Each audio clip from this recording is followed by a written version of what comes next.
거룩한 삶으로 하고 말씀의 제목을 정했는데요. 스페인어를 하는 남미 국가의 그 선교사님으로 한국 선교사님이 파송이 되셨는데, 외국에 선교사 나가시면 언제나 언어가 문제입니다. 스페인어가 능통하지 못하다 보니까 많은 어려움이 있는데, 스페인어를 쓰는 스페인어를 쓰는 목사님이 설교하시는 교회를 제가 출석을 했는데 이제 주보도 잘 몰라보겠고 순서도 모르겠고, 그래서 가만히 보니까 똘똘하게 생기고 좀 신앙 연조가 있어 보이는 남자분 옆에 가가지고 그분이 일어나면 일어나고 앉으면 앉고 쭉 따라했어요. 그러다가 설교를 하는데 못 알아듣지만 들었습니다. 설교가 다 끝나고 광고 시간이 됐는데 뭐라고 목사님 말씀하니까 그분이 벌떡 일어나요. 그래서 자기도 벌떡 일어났죠. 그랬더니 교회에서 막 한숨 소리가 나오고 탄식 소리가 나오고 막 사람들이 통그레지고 놀래는, 그래서 뭔가 이상하게 그냥 앉았어요. 그랬더니 나중에 예배가 끝나고 다 축도 끝난 후에 그 담임 목사님이 오셔서 하는 소리가 이제 아주 쉬운 스페인어를 쓰면서, 아까 왜 교인들이 놀래고 탄식을 소리가 냈느냐면, 일주일 전에 마리아라는 여자아이가 태어났는데 오늘따라 마리아 아빠가 교회를 출석을 해서 마리아 아빠는 자리에서 잠깐 일어나라고 그랬는데 당신이 따라 일어나니까 아이고 교인이 놀랬다고. 아버지가 둘인가, 마리아 아버지는 한국 사람이 맞아, 이게 남미 사람이 맞아, 그래가지고 놀랬던 거라고. 그래가지고 스페인을 열심히 해서 훌륭한 선교사가 됐다고 하는 전설의 고향이 있어요. 여러분들 예수님을 따라가야 돼요. 성령님을 따라가야 돼요. 말씀을 따라가야 됩니다. 우리들의 삶은 말은 성령님이 내주하시고 말은 성령을 따라 살아가는데, 종종 성령님의 감동을 놓치기도 하고 대화가 소홀하기도 하고 하다 보니까 나 존대로 내 마음대로 살다 보니까 영혼력이 꼬이기도 하고 마음의 기쁨도 사라지고 어려움이 오는 경우가 종종 있거든요. 문제 한번 내볼게 맞춰보세요. 어느 대학에서 강의를 하는데 사진을 2개 보여줍니다. 하나 사진은 그 남자 대학생이 자취하는 방인데 막 그냥 맥주 캔으로 소주병으로 그냥 옷 벗어 던지고 이불 개지도 않고 막 엉망진창의 사진이고, 그 똑같은 방인데 옆에 있는 사진은 옷이고 이불이고 깔끔하게 정리가 돼 있어가지고 그냥 반짝반짝 빛나는 방으로 변해 있어요. 그러면서 이 방과 이 방을 비교하면서 사진에 제목을 붙이자 그랬더니 별의별 말이 다 나옵니다. 봄바람이 불었다, 애인이 오기 때문이다, 여러 가지 말이 나왔는데, 가장 많이 나온 제목이 당선이 됐고 가장 많이 나온 말이 가장 공감을 얻는 말이 됐는데, 그 사진 2가지를 놓고 비교하는 사진의 제목이 뭐일 것 같아요? 이걸 맞춘 사람은 여러분 제 이름 대고서 커피 잡수고 돈은 여러분이 내시면 돼요. 제목이 뭐 같아요? 그 엉망인 자취하는 대학생의 방이 옆에는 보니까 너무 깔끔하게 완벽히 정리가 돼 있어요. 제목이 뭐냐면 엄마가 다녀가셨다. 우리들 마음에 성령님이 계셔야, 성령님이 정의정돈 해주셔야 확실하고 분명하거든요. 저도 제 아내가 다녀가야 서재실이 깔끔하고 깨끗해지는데, 좀 잔소리 좀 안 했으면 좋겠는데 잔소리 하면서 해서, 그래도 잔소리도 괜찮아, 고마우니까. 엄마가 다녀가셨다. 과연 나는 성령님과 대화하며 교제하며 성령이 주는 기쁨과 즐거움, 인도 속에서 정리정돈이 되고 질서가 맞는 삶을 살아가는가, 어지럽고 혼란된 삶을 살아가는가? 오늘 말씀을 들으시면 이 말씀의 삶을 살아가는 것은 성령 충만한 증거고, 성령 충만하게 살아갈 수 있고 성령으로 거룩해져 살아갈 수 있는 비밀이 있는 말씀이니까 말씀에 귀 기울여 주시면 고맙겠습니다. 그래서 우리는 가끔 거룩하게 살아라 그러면 거부발이 일어나요. 거룩을 하나님이라 거룩하지 어떻게 인간이 거룩하냐? 근데 안 그래요. 마태복음 5장 48절에 보면 하늘에 계신 너희 아버지 온전하신 같이 너희도 온전하라. 레위기 11장 45절에 보면 내가 거룩하니 너희도 거룩하라. 신앙생활이라는 게요, 여러분 저 쳐다보세요. 신앙생활이라는 게 실수도 하고 실패도 하고 시행착오도 하고 죄도 짓고 뭐 연약하고 부족한 게 사실이지요. 목사인 저도 하나님 앞에 회개하기가 염치 없어서 죄송해요. 왜 회개하기도 염치 없어요. 그럴 때가 있어요. 여러분 오죽하시겠어요. 근데 문제는 뭐냐면 그렇게 실수하고 실패하고 잘못해도 죄고 허물이지만 그게 죄가 아니라 가장 중요한 것은 1년에 0.1mm라도 커가는 게 중요한 거예요. 이게 다운이 되거나 이게 안 커간다면 이게 죄예요. 이게 허물이에요. 여러분 넘어지는 거 괜찮아요. 죄 짓는 것도 그럴 수도 있어요. 왜 내가 그럴 수 있다고 하냐면 그럴 수 없다고 하면 죄 안 짓나? 이왕 뭐 그렇게 죄 짓는 거 그럴 수 있다고 편하게 해주면서 성령님의 감동과 감화 속에 주님 은혜와 사랑 속에 하나님이 하시는 일을 발견해야 된다는 사실을 말씀드리는 겁니다. 자, 그러면서 지난번에 구정이 이제 앞뒤로 있어서 이제 말씀을 충분히 못 전했는데 에베소서 4장 28절을 보니까 자, 한번 읽습니다. 4장 28절 도둑질하는 자는 다시 도둑질하지 말고 돌이켜 가난한 자에게 구제할 수 있도록 자기 손으로 수고하여 선한 일을 하라. 자, 도둑질하면 여러분 뭐가 연상이 돼요? 남의 돈 훔치는 거, 뭐 사기치는 거, 뭐 물건 훔치는 거 연상이 되는데 그것도 도둑질이지만 성경에서 말하는 도둑질은 굉장히 깊은 뜻이 있습니다. 그러니까 우리는 10계명을 지켰다 그러면 겉계명을 지켰다고 그래요. 도둑질하지 마라, 살인하지 마라, 간음하지 마라. 근데 예수님은 속계명을 얘기하고 영적인 원리를 얘기하는 것을 이해를 해야 됩니다. 도둑질이라는 말이 히브리어로 보면 옆으로 밀어놓다, put aside인데 영어로 말하면 하나님과 사람의 양심과 성령님의 감동과 원칙과 상식을 옆으로 슬쩍 밀어놓다, 또는 뭔가 도둑질하기 위해서 원칙과 상식을 어겨서라도 슬쩍 밀어놓고 내 이익을 취한다, 이런 뜻이거든요. 근데 도둑질이라는 것은 하나님을 향해서, 타인을 향해서, 나를 향해 도둑질이 있는데 이 도둑질의 그 기본과 원칙을 연구해 보니까 출애굽기, 신명기, 레위기, 아모스, 잠언 이거 쭉 레위까지 연구를 해 보니까 첫째 도둑질은 뭐 도둑질, 우리가 말하는 도둑질, 절도, 강도, 갈취하는 이런 도둑질이 있고요. 두 번째 도둑질은 납치하거나 유기하거나 인신매매하거나 노동력을 착취하거나 임금을 착취하는 것도 도둑질이고요. 그 다음에는 불공정하고 부당한 상거래, 터무니없이 가격을 비싸게 받는 것, 물건 함량을 속여 파는 것, 불법 복제 표절 같은 거. 그래서 우리가 표절을 하게 되기도 하고, 또 이게 그 컴퓨터 같은 경우도 정품을 쓰지 않고 비정품을 쓰고 좀 불편하더라고요. 근데 워낙 정품이 비싸니 그러는데 그것도 고쳐야 된다고 저는 생각합니다. 그 다음에 고리대금, 이자를 너무 많이 받는 거, 고의적으로 부도내는 거, 신용불량한데 이걸 최선을 다해서 신용불량을 벗어나지 않는 것, 이자를 지나치게 많이 받는 것, 또 국가 권력자들의 도둑질이죠. 권력을 이용한 이제 이득, 권력을 이용한 정경유착, 부당한 세금 징수하는 거, 부정한 뇌물, 또 세금을 탈세하는 거, 그다음에 이제 자기 자신을 훔치는 것도 있어요. 청지기로서 잘못 살아가는 거, 게으른 거, 재물 낭비하고 시간을 낭비하는 거.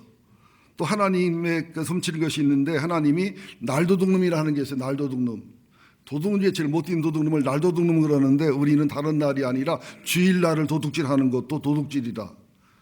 11조를 도둑질하는 거, 또 주일 성수를 도둑질하는 거, 또 설교 시간에 졸거나 설교 시간에 딴 생각하는 것도 스펄전 목사님은 도둑질이래요. 사랑하는 도둑님 여러분들, 설교 시간에 조심하시기를 예수 이름으로 축원드립니다. 또 직분을 게으리하는 것, 기도를 게으리하는 것, 청지기로서 사명을 다하지 않는 것, 이런 도둑질이 엄청나게 많다는 거지요. 그리고 또 우리가 직장을 다니다 보면 회사 물건을 내 마음대로 쓰는 거, 꺼리낌 없이 하잖아요. 또 회사의 시간을 낭비하거나 허비하는 거, 이를 볼 때 하나님 앞에 온전한 사람은 아무도 없습니다. 그런데 이 도둑질에 대한 그 사도 바울의 권면이 참 독특해요. 보면은 도둑질하는 사람은 다시 도둑질하지 말아라. 그래 놓고서 돌이켜 그 다음에 나와요.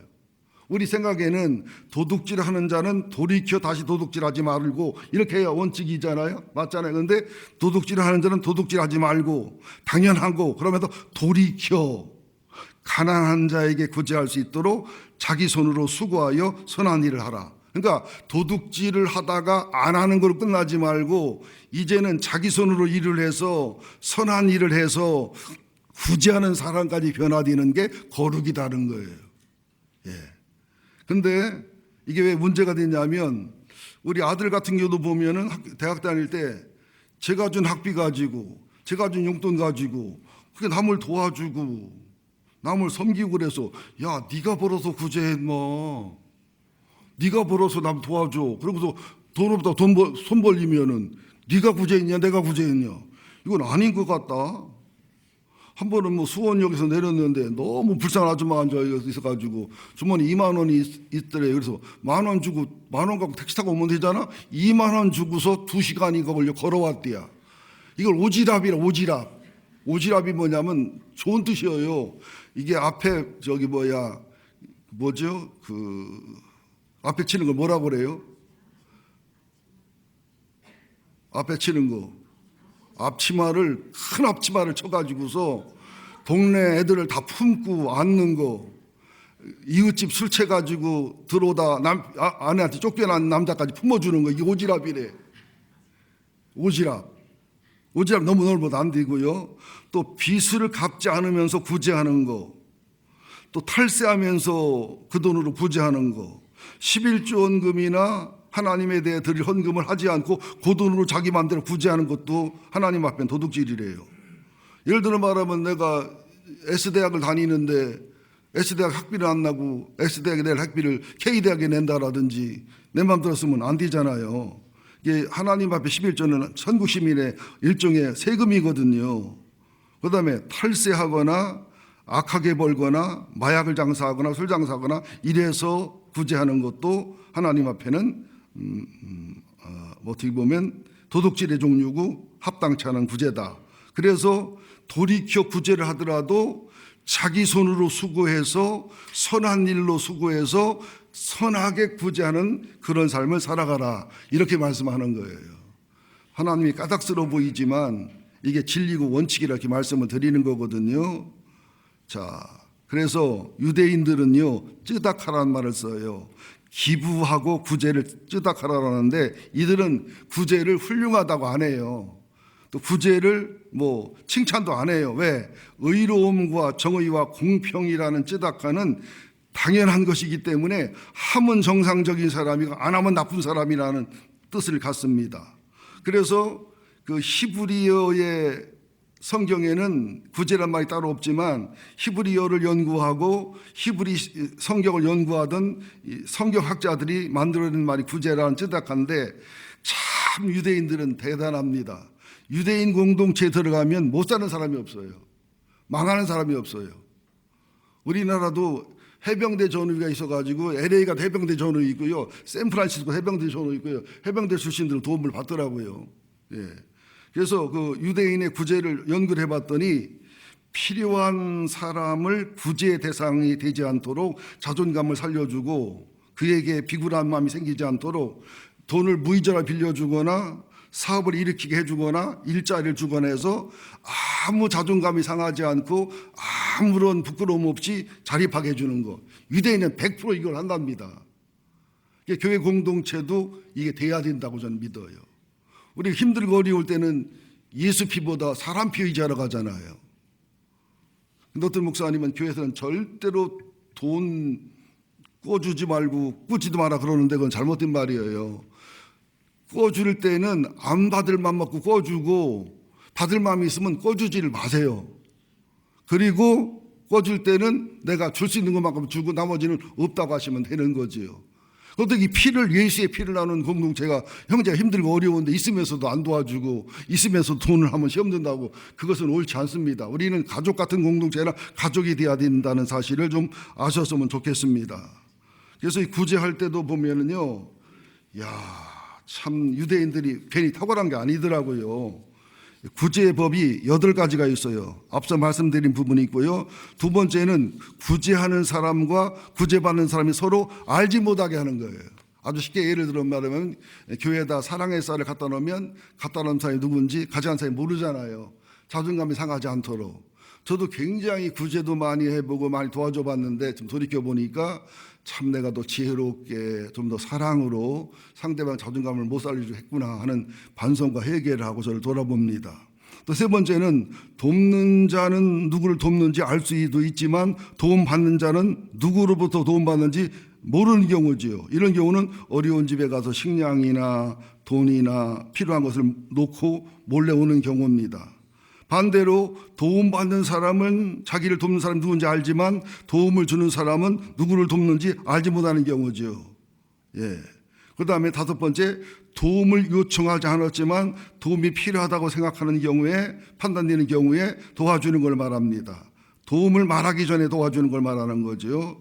6번째, 어려운 사람이 도움을 요청하면 도와주는 방법입니다.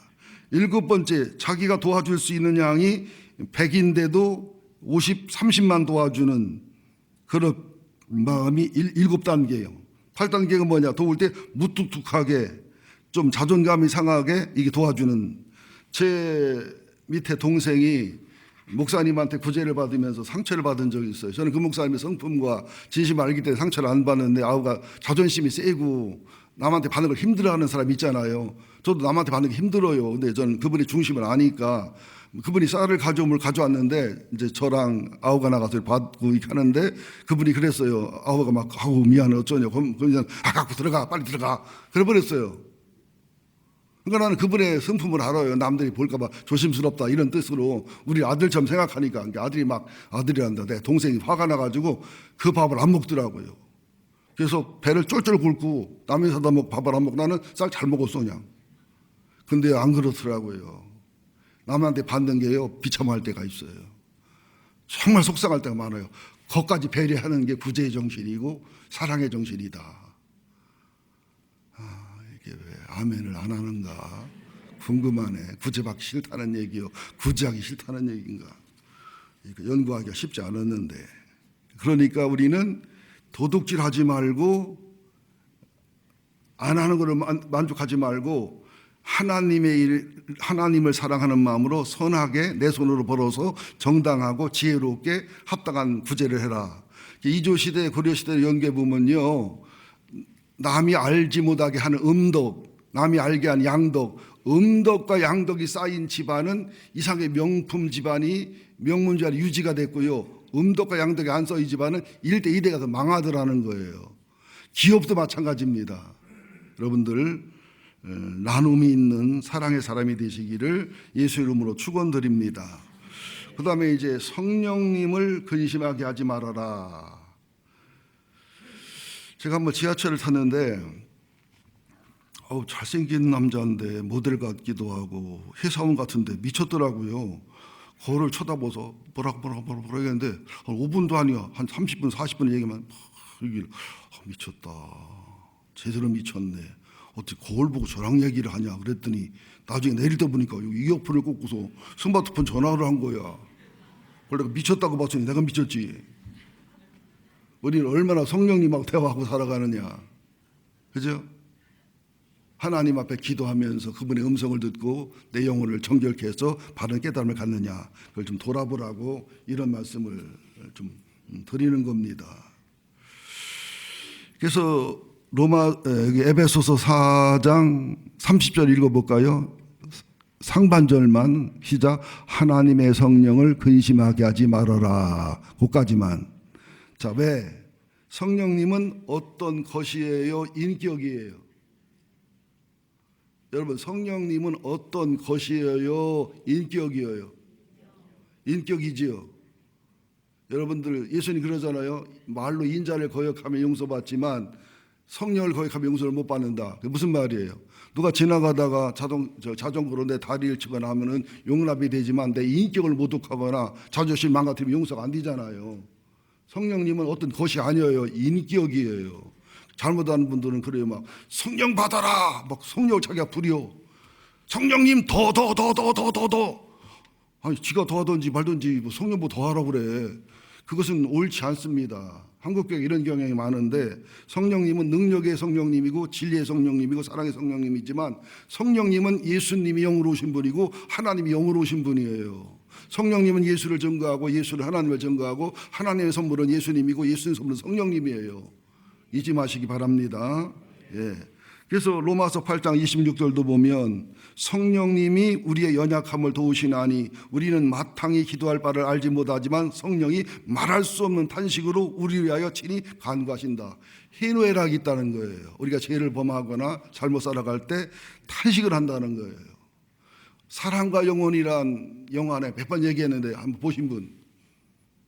예, 그거 보세요. 좀 기독교 영화는 아닌데 보세요. 거기 보면 남자 주인공이 먼저 죽고 나서 여자 주인공을 보호하는데 남자 주인공은 육체가 없잖아. 영혼만 있잖아요. 근데 틀린 말이에요. 죽었으면 하늘나라 같이 뭘 남아서 있어. 유령처럼. 근데 영화는 그런데 교훈이 있다는 거예요. 그래서 뭐 동절 움직이거나 사인을 주어서 그 여자 애인이 남자 애인의 보호와 돌봄을 깨닫고 돌봄받는다는 뭐 그런 얘기입니다. 성령님이 우리를 늘 감동하시고 탄식하시고 늘 사인을 주신다고요. 성령님 우리가 10분 후에 교통사고 날 거 알아요 몰라요? 알아요. 성령님은 미국에 있는데 아들이 딸이 교통사고 날 때 미리 알아요 몰라요? 아신다고요. 이런 간증이 보통 많은 게 아닙니다. 그래서 성령님하고 친하고 성령님하고 예민하고 성령 인도를 받는 것은 굉장히 귀중하고 소중한 일이다. 그래서 그 고린도전서 3장 16절을 봐도 너희가 하나님의 성전인 것과 하나님의 성령이 너희 안에 계신 것을 알지 못하느냐. 예비군들이 우리 교회 본당에 와서 막 술 먹고 담배 피우고 하면 여러분들 화나요? 화 안 나요? 화나지요? 근데 우리 속에 계신 성령님한테 우리가 얼마나 힘들고 어렵게 하고 괴롭게 하는지를 한번 돌아봐야 될 줄로 믿습니다. 자, 그러면서 성령님이 탄식하시고 근심하게 하는 것이 에베소서 4장을 중심으로 말씀을 드리면 29절 무릇 더러운 말은 너 입 밖으로 내지 말아라. 이 말을 때문에 성령님이 탄식을 많이 하는데 이 더러운 말은 시프로스 로고스인데 쓸모없는 말, 무가치하는 말, 썩은 말, 영혼에 피해를 주는 말이면서 가장 정확한 말은 공동체를 깨는 말이에요. 이게 더러운 말이에요. 뭐 밥 먹다가 대변 얘기하고 코 푸는 얘기하면 아이 더러운 얘기 하지 마는 그게 더러운 얘기가 아니에요. 그건 생리적인 얘기고요. 뭐 더러운 얘기지만 원어적으로는 더러운 말이 공동체를 깨는 말이라고요. 아주 쉽게 말하자고요. 시골에서 있었던 일인데 집사님 부부가 있는데 큰딸이 고1입니다. 엄마가 밥을 해서 밥상을 차려서 고1이니까 17살, 16살 딸이 들고 가다가 아버지가 엎어버렸어요. 공동체를 깨는 말. 아이고 나이가 17이 돼도 밥상 하나 못 들고 가냐 이 등신아. 하여튼 지 아버지 닮아 두뇌 터져가지고 아버지는 뭐라고 말해요. 야 옛날이면 그 나이면 시집갔어. 어쩌면 그렇게 네 엄마를 닮게 둔하냐. 이 공동체를 깨는 말이에요. 가정을 깨는 말이라. 그러나 난리가 나잖아요. 근데 공동체를 살리는 말은 뭐예요? 아이고 엄마가 실수했다. 내가 들고 갈 걸, 주의 줄 걸. 아빠는 괜찮아. 시집가서 시어머니 시아버지 앞에 밥상 없는 것보다 친정 엄마 아빠 밥상 엎어서 예방되는 게 좋지. 공동체를 세우는 말. 이해되시죠? 팩트라도 가정을 깨는 말이면 교회를 깨는 말이면 더러운 말이다. 이 말이죠. 예. 그러면서 이제 4장 31절에 보면 6개의 더러운 말이 나옵니다. 31절 시작. 너희는 모든 악독과 노햄과 분냄과 떠드는 것과 비방하는 모든 것을 악의와 함께 버리고. 다 그 말이 그 말 같잖아요. 악독, 노함, 분냄, 떠드는 거, 비방하는 거, 악의, 더러운 말. 그죠? 근데 원어로 보면 달라요. 그렇게 부득불 헬라어를 얘기하는 겁니다. 악독으로 번역된 그 헬라어는 피크리아. 항상 분노를 가지고 있는 거예요. 탕자의 형이 아버지에게 분노를 가지고 있다가 탕자권 때문에 분노가 터져버리는 것처럼 늘 분노와 원망의 마음이 있다가 때가 되니까 독설이 나오고 악독이 나오는 거예요. 이게 분노를 품은 사람들은, 원망을 품은 사람들은 때만 주어지면, 자기랑 친한 사람만 생기면 막 그냥 악독이 나오지요.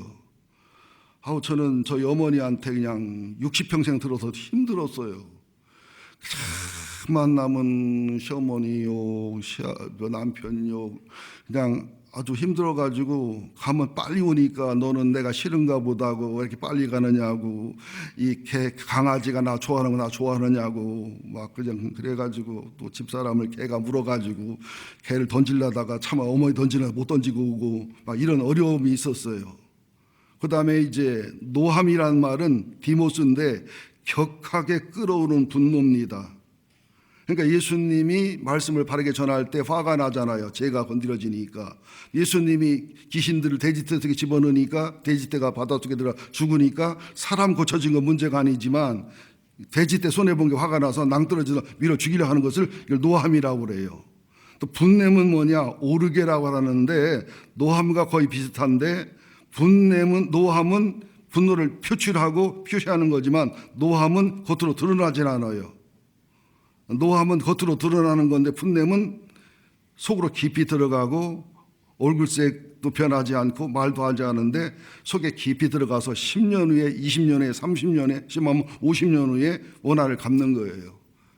진나라가 망한 것도 그 조고라고 하는 그 내시가 몇십 년을 계산하고 죽도록 충성하다가 후계자를 세울 때 나라를 망하게 한 겁니다. 이게 분냄이에요. 그래서 이것을 이제 우리나라 말로 옮기면 공궁의 정이 아니라 침묵의 살인자. 차라리 분노를 터뜨리면 알잖아요. 분노했다고 나한테 원망한다고 하는데 전혀 표시를 안 해요.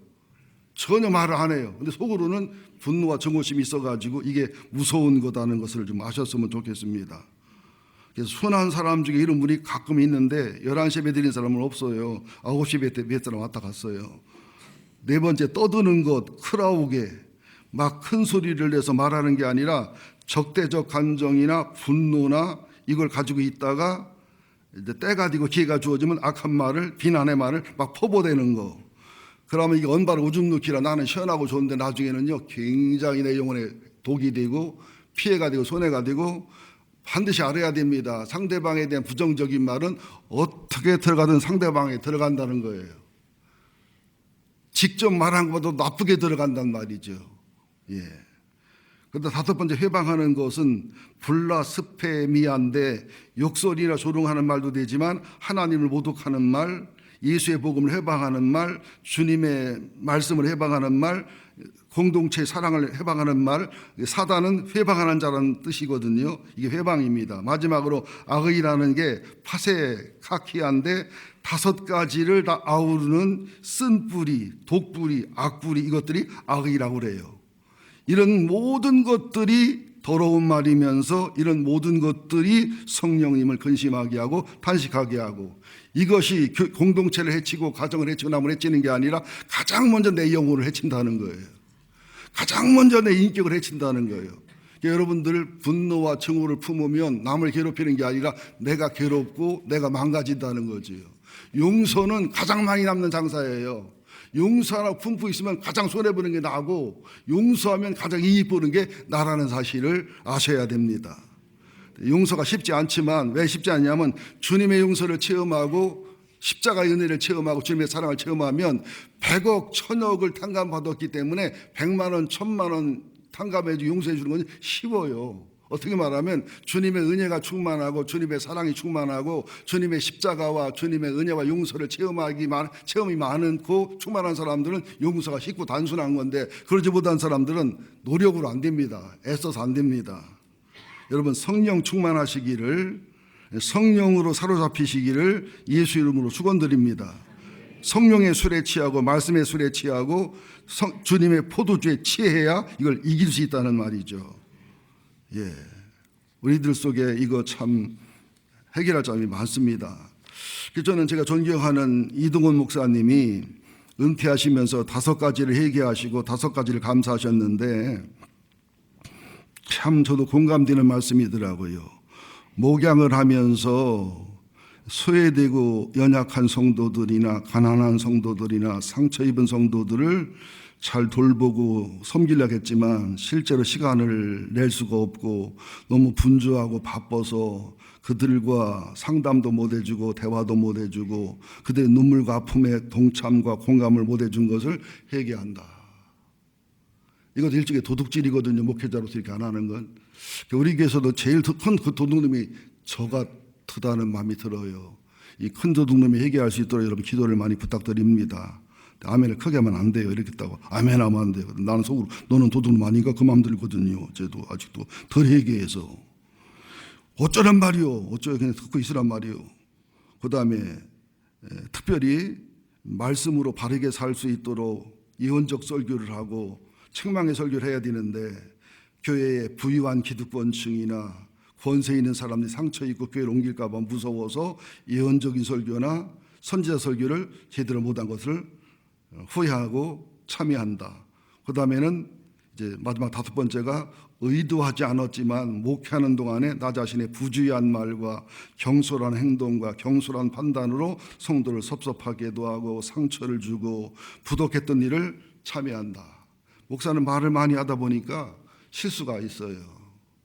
그리고 설교를 하다 보면 들어보라고 설교한 게 아닌데 이상하게 그냥 들어보라고 들리면은 상처를 받는데 여러분도 마음 고쳐야 돼. 설교를 여러분 들어보라고 설교하지 동네 개 들어보라고 설교하나? 들어보라고 설교할 때는 성령이 역사한 거예요. 실제로 그게 그렇게 해석을 해야 되는데 나 들어봐라 소리야. 누가 전화한테 일렀나 봐. 이메일로 얘기했나 봐. 이렇게 오해하는 것은 여러분도 고쳐야 될 태도입니다. 또 저는 또 누구를 겨냥해서 개인의 감정을 설교하면 안 되지요. 예, 나 솔직히 얘기하는 거예요. 솔직히 얘기했으면 아멘 좀 해주세요.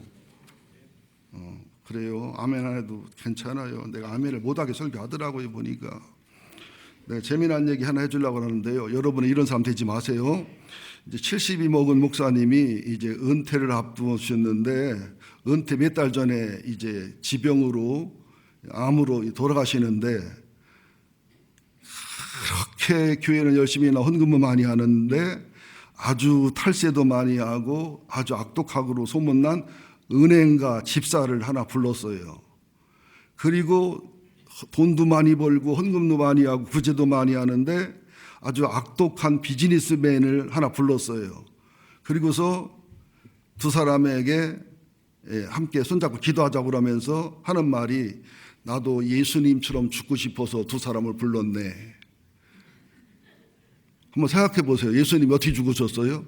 오른쪽에도 강도, 왼쪽에도 강도. 게다가 죽을 때 나도 은행가라는 도둑놈, 강도놈하고 사업가라는 강도놈, 도둑놈하고 손잡고서 죽고 싶어서 죽는다고. 붙으면 죽었대요. 그래가지고 두 나쁜 놈이 회개해서 좋은 장로가 됐다는 전설의 고향이 있어요. 혹시 저도 죽을 때 이름 부르면 오지 마요. 예. 또 도둑질이요. 이게 청직의 삶을 살지 않은 거, 마땅히 도와주고 안 도와준 거, 직분에 소홀한 거, 예배에 소홀한 거, 예배 시간에 딴 생각하는 것도 도둑질이라는 것을 기억했으면 참 좋겠습니다. 이렇게 말하는 거 여러분 괴롭히려고 이러는 게 아니라 알아야 회개하지요.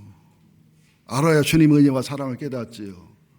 우리는 설교를 하면은 굉장히 불편해하고 굉장히 못 알아듣고 그래요. 그러면 안 돼요. 하나님의 거룩을 많이 알아가는 것처럼 내 죄와 악을 많이 알아가서 이 갭을 많이 알고 깨달을수록 하나님의 높고 깊고 넓고 긴 사랑을 체험하면서 그 은혜와 사랑이 있어야 거룩한 삶을 살 수 있고 성령을 사모하고 용서할 수 있고 섬길 수 있고 겸손하고 은혜할 수 있고 그런 비밀이 거기서 다 나오는 거거든요. 우리가 노력하고 애써서는 안 돼요. 우리는 사랑이 없어요. 의로할 게 없어요. 저도 결론이 깨달은 게 뭐냐면 주님 나는 아무것도 못합니다. 나는 못합니다. 그래서 하나님의 사랑의 흐름, 성령님의 능력의 흐름, 예수님의 흐름의 파이프가 되는 것이지 내가 하는 건 없더라는 것이죠. 내가 하는 것은 주님이 하신다는 사실을 아시라는 것입니다. 자, 그래서 4장 30절 하반절에 보면 그 안에서 성령 안에서 너희가 구원의 날까지 인치심을 받았느니라.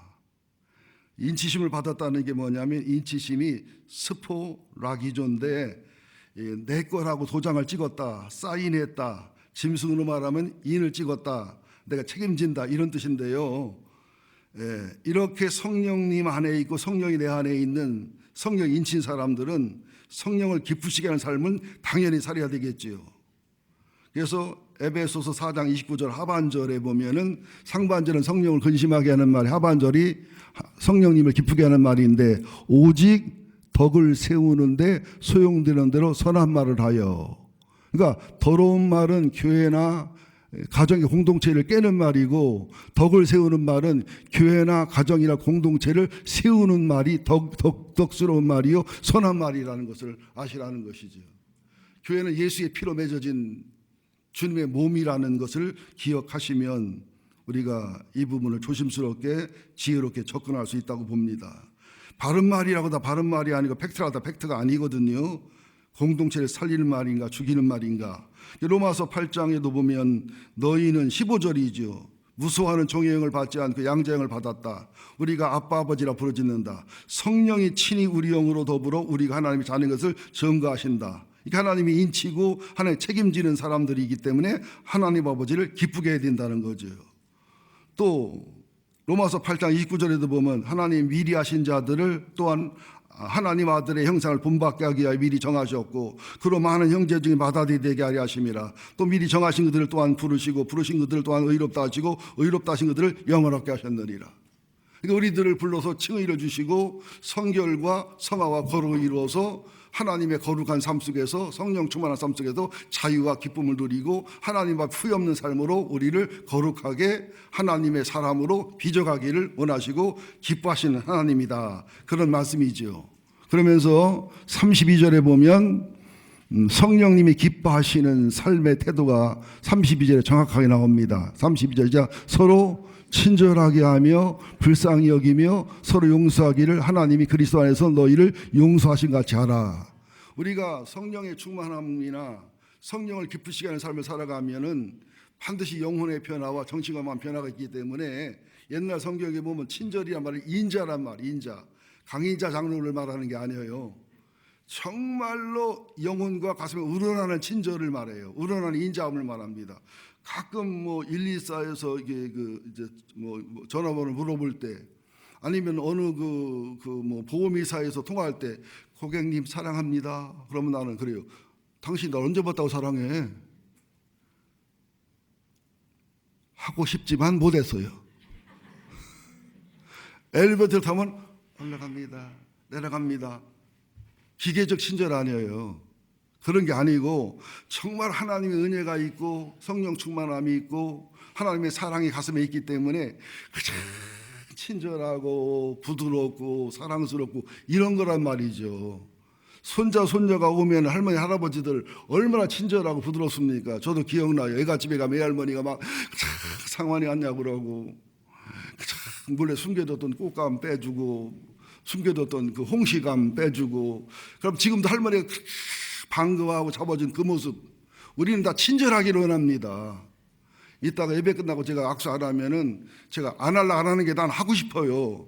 나는 안고도 싶은데 오해할까 봐 그렇기도 하고 지금 뭐 무슨 뭐 우환인가 뭐 때문에 뭐 악수하지 말라고 그래서 안 하는 거니까 근데 죽어도 괜찮은 사람은 해요. 그냥 괜찮아. 나는 하고 싶은데 집사람이 자꾸 놔두는 게 싫은가 봐.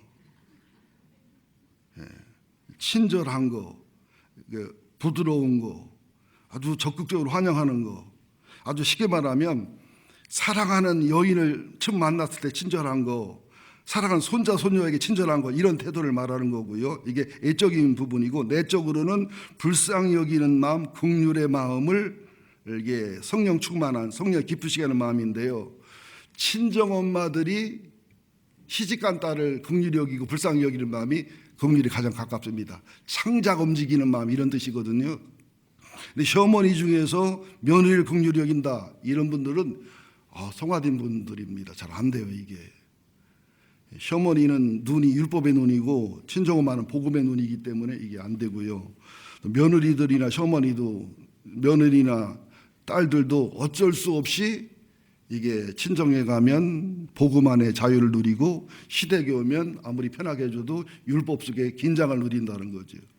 그래서 최고로 큰 거짓말이 뭐냐면 시어머니가 하는 말, 나는 며느리지만 딸 같아. 그건 거의 거짓말이라고 그러더라고요.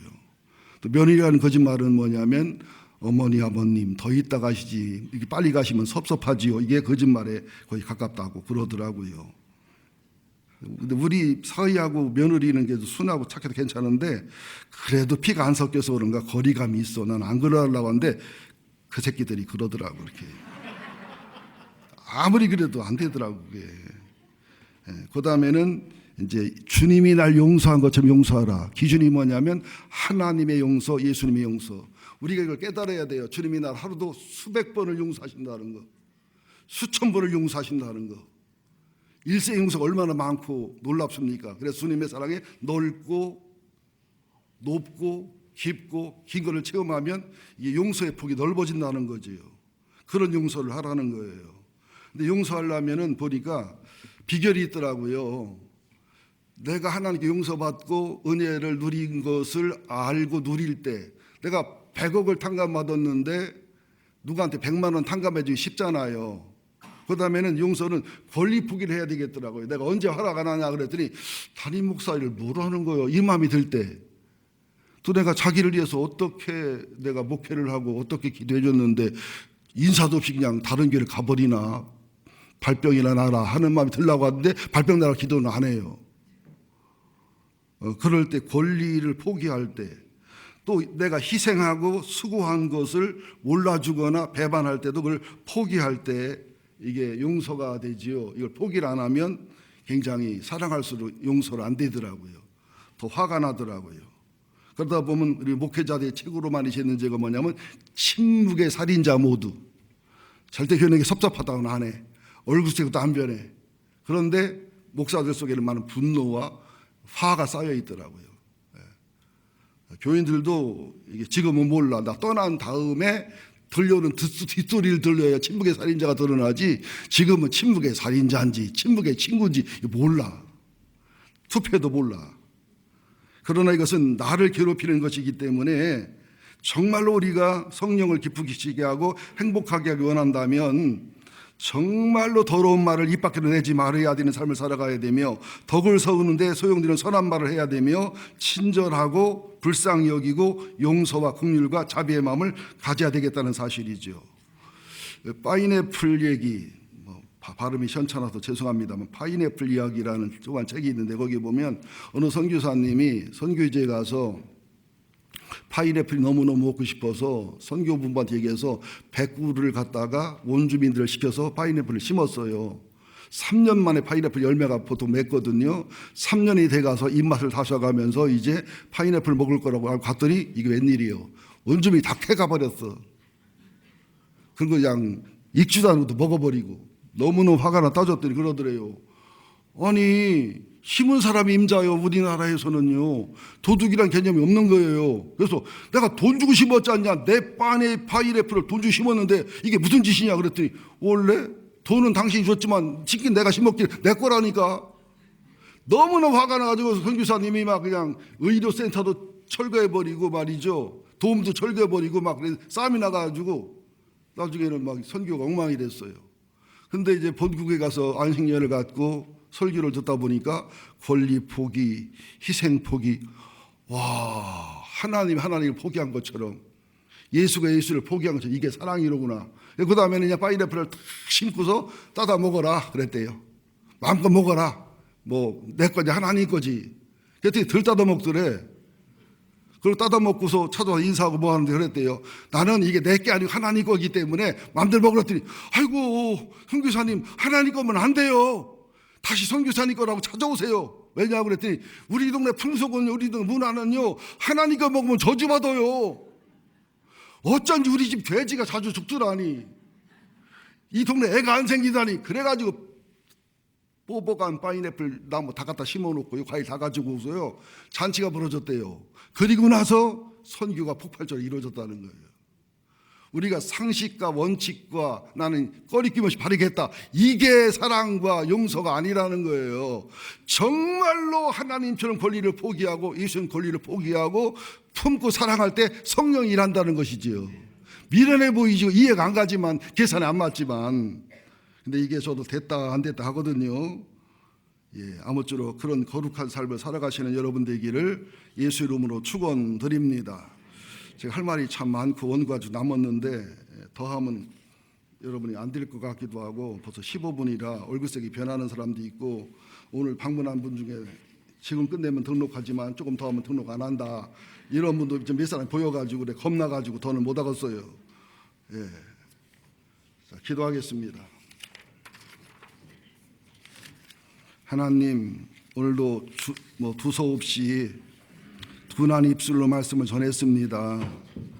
하나님은 대언의 영입니다. 주님의 음성으로 듣게 하여 주옵소서. 나도 보라는 설교로 듣지 말게 하시고, 성령님이 감동했다고 하는 말로 감당케 하여 주셔서 우리 마음을 넓히게 하시고 우리 영혼을 넓히게 하시고 말씀을 감당케 하여 주옵소서. 주님, 우리는 못합니다. 주님만 할 수 있습니다.